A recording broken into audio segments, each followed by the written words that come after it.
Okey, matematik tingkatan 4 bab 1 fungsi dan persamaan kuadratik dalam satu pun boleh ubah. Soalannya tentukan punca.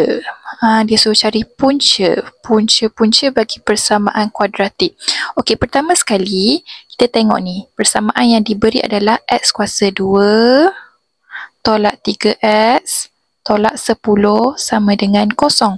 Okey, kenal pasti nilai A. Nilai A adalah 1, nilai B adalah negatif 3, nilai C adalah negatif 10.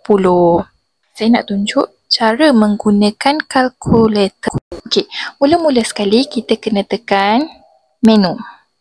Lepas tu dia akan keluar yang ni kan. Tekan yang ni, log A ni. Okey, akan keluar simultaneous equation dengan polinomial. Tekan 2.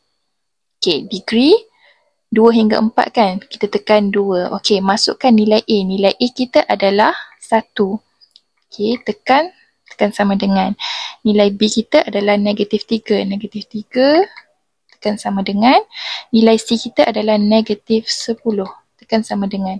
Maka, punca-punca yang kita dapat yang pertama, X adalah 5. Dan satu lagi puncanya adalah X sama dengan negatif 2.